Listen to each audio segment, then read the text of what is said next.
근래에 들어서 저에게 많은 생각과 도전을 주는 이러한 단어가 있습니다.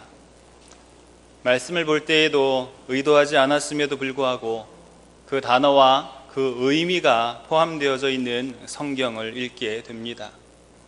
사람들과 나눔을 할 때에도, 교제를 할 때에도 이 단어는 저로 하여금 스스로를 점검하게 합니다. 그 단어는 바로 성도라는 단어입니다. 성도라는 말은 말 그대로 거룩한 무리를 일컫는 단어입니다. 거룩하다는 말의 어원의 그 뜻을 살펴보니까 구별되다는 이러한 뜻을 가지고 있었습니다. 특별히 빛 되신 하나님과 반대되는 속성을 가진 세상과 구별되어 살아가는 무리들이 바로 성도라는 말씀입니다. 다시 말씀드리면 성도라 이름하는 사람들은 하나님을 믿는 사람들입니다. 하나님을 믿을 뿐 아니라 하나님과 교제하며 살아가는 사람을 성도라 부르는 것입니다. 성도라 부르는 이러한 사람들, 하나님을 믿는 사람들, 하나님과 교제하는 이러한 사람들은 하나님의 속성인 거룩과 빛을 가지고 살아가야 합니다. 세상과 어둠의 세력과 구별된 삶을 살아가야 한다는 것입니다.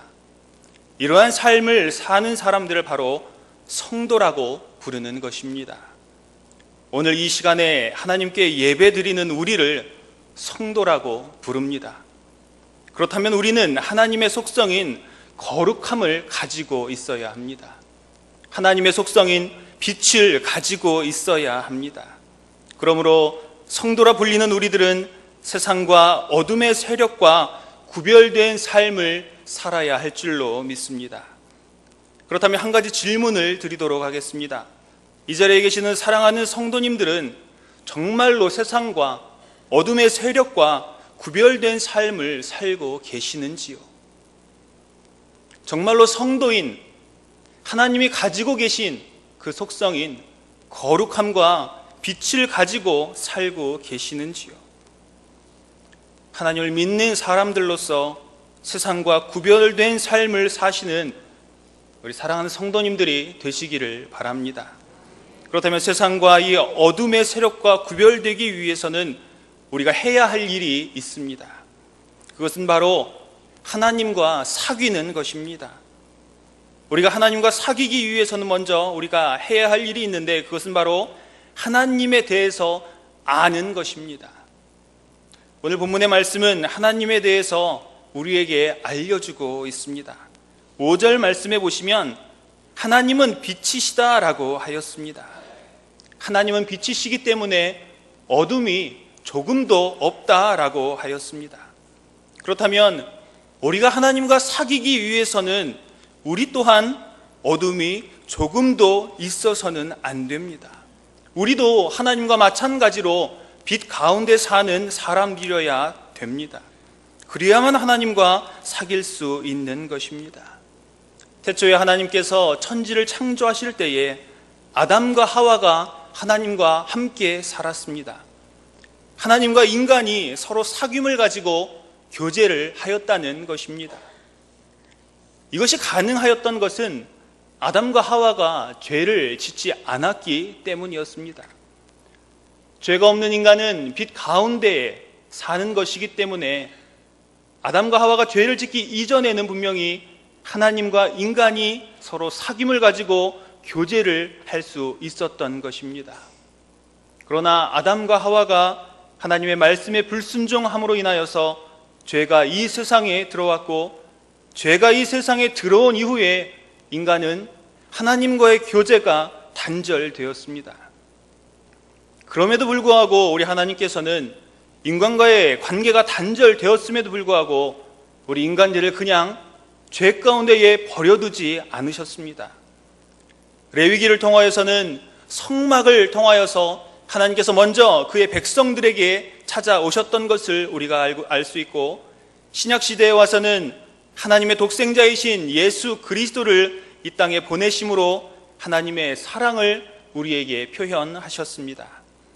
그렇기 때문에 우리들은 하나님의 사랑으로 말미암아 하나님과 다시 교제할 수 있는 길이 열리게 된 것입니다. 인간의 힘과 노력으로 구원의 길이 열린 것이 아니라 하나님의 긍휼하심과 하나님의 은혜로 말미암아 예수 그리스도를 통하여서 구원의 길이 우리에게 열린 줄로 믿습니다. 예수 그리스도가 오직 나의 유일한 구원자이심을 믿으시고 고백하시는 우리 성도님들이 되시기 바랍니다. 이러한 믿음의 고백이 나에게 있을 때에 나에게 있던 어둠의 모습들을 깨끗하게 씻을 수 있습니다. 7절 말씀해 보시면 우리가 빛 가운데 행하면 하나님의 아들 예수의 피가 우리를 모든 죄에서 깨끗하게 하실 것이라고 말씀하고 있습니다. 예수님의 피로 우리의 모든 죄가 깨끗해짐으로 하나님과의 교제가 회복되는 것입니다. 하나님과 교제하기 위해서는 우리는 빛 가운데 걸어야 한다라고 하였습니다. 빛 가운데 있을 뿐 아니라 우리에게 어둠이 없어야 한다라고 하였습니다. 그렇다면 성경은 어둠을 어떻게 설명하고 있는지 살펴보므로 우리가 그 어둠을 버림으로 말미암아 빛 가운데 행하는 우리 성도님들이 되시기를 바랍니다. 성경은 세상의 그 속성, 어둠의 모습들을 육체의 욕심, 육체의 소욕으로 표현하고 있습니다. 육체의 소욕에 대해서 우리에게 말씀해 주신 성경의 구절은 갈라디아서 5장 19절 말씀부터 보시게 되면 이러한 말씀으로 기록을 하고 있습니다. 제가 천천히 봉독해 드리겠습니다. 잘 한번 들어보시고 과연 나에게는 어떠한 육체의 욕심, 육체의 소욕이 어떠한 어둠의 모습들이 나에게 있는지를 점검하시는 그러한 시간이 되었으면 좋겠습니다. 갈라디아서 5장 19절 말씀부터 보시면 육체의 일은 분명하니 곧 음행과 더러운 것과 호색과 우상 숭배와 주술과 원수 맺는 것과 분쟁과 시기와 분냄과 당 짓는 것과 분열함과 이단과 투기와 술 취함과 방탕함과 또 그와 같은 것들이라. 전에 너희에게 경계한 것 같이 경계하노니 이런 일을 하는 자들은 하나님의 나라를 유업으로 받지 못할 것이요 라고 하였습니다. 예수 그리스도를 나의 구세주로 고백하기 이전에 우리에게는 분명 지금 봉독해드린 갈라디아서 5장 19절에 있는 어둠의 모습들이, 육체의 소욕에 대한 많은 일들이 우리에게 있었을 것입니다. 어떠한 모습이 우리에게 있으셨는지요? 또한 내가 하나님의 자녀라고 말은 하지만 아직도 나에게 육체의 소욕의 모습이 있지는 않으신지요? 만약에 내가 하나님의 자녀다라고 우리가 고백하고 내가 하나님을 아는 사람이다라고 고백을 함에도 불구하고 육체의 소욕의 이러한 모습이 나에게 있다라면, 그렇다면 실상 나는 거짓말하는 자임을 기억하시기 바랍니다. 아니 어쩌면 이 자리에 있는 우리 모두가 거짓말하는 사람들인지도 모르겠습니다. 아무리 하나님을 알고 구원을 받았다고 주장해도 나의 삶이 계속 어둠 가운데 행한다라면 6절 말씀해 보시면 분명히 그는 거짓말하고 진리를 행하지 않는 사람이다라고 하였습니다. 빛 되신 하나님과 진실한 사귐이 있는 사람은 반드시 빛 가운데서 행할 수밖에 없습니다. 그렇기 때문에 내가 빛 가운데 행한다면 육체의 소욕대로 살아갈 수가 없는 것입니다. 그러나 요한은 오늘 본문의 말씀을 통하여서 우리가 이 땅에 살 동안 전혀 죄를 범하지 않을 수는 없다고 말하고 있습니다.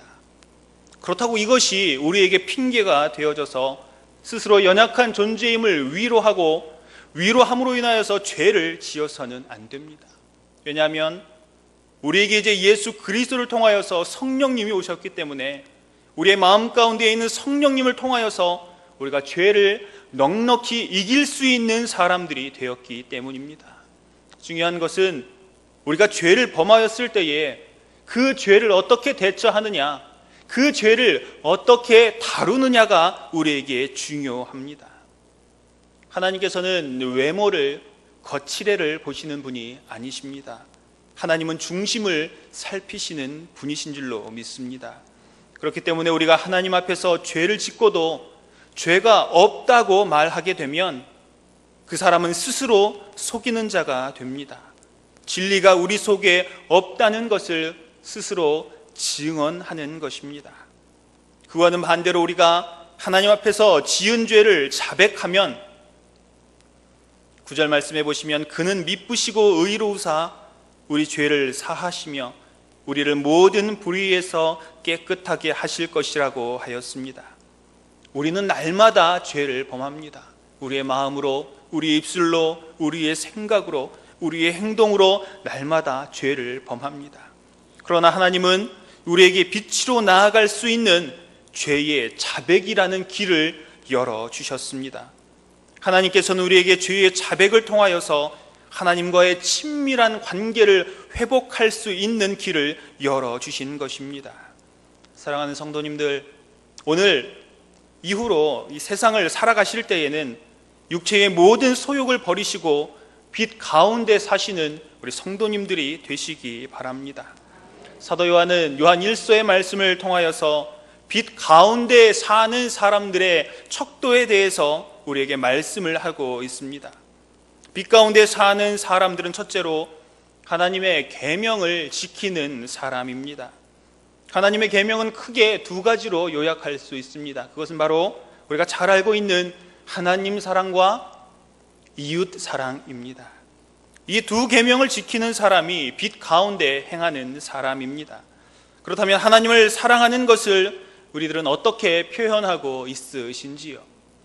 말로만 하나님을 사랑하는 것이 아니라 우리가 정말로 하나님을 사랑한다라면 하나님을 사랑하는 그 마음을 하나님께 표현해야 될 줄로 믿습니다.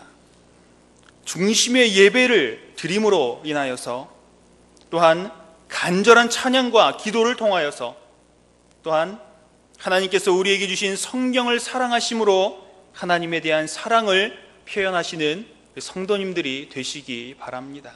특별히 하나님의 말씀인 진리의 성경을 사랑하시기 바랍니다.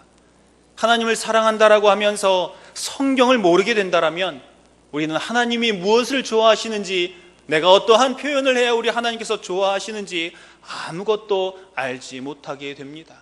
그렇기 때문에 우리는 말뿐인 사랑을, 생각뿐인 사랑을 하게 되는 것입니다.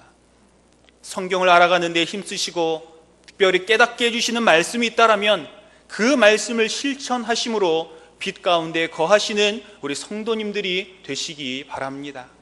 둘째로 사도 요한은 빛 가운데 거하는 사람에 대한 척도를 요한일서 2장 10절 말씀해 보시면 형제를 사랑하는 자가 빛 가운데 거하는 사람이다 라고 하였습니다.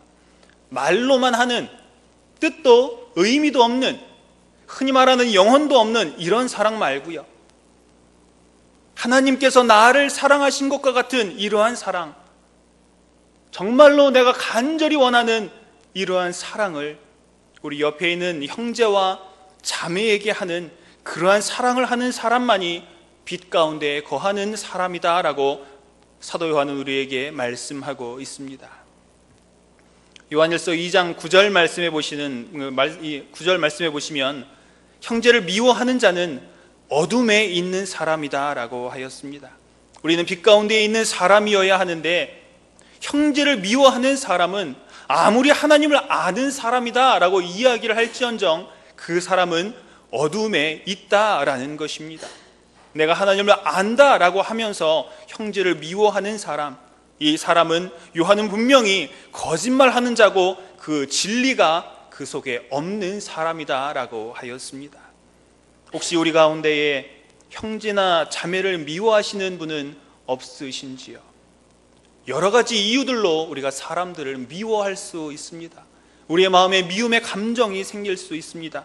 그러나 성경은 우리에게 사랑과 미움에 대해서 다른 어떠한 조건을 달아서 말씀하지 않았습니다.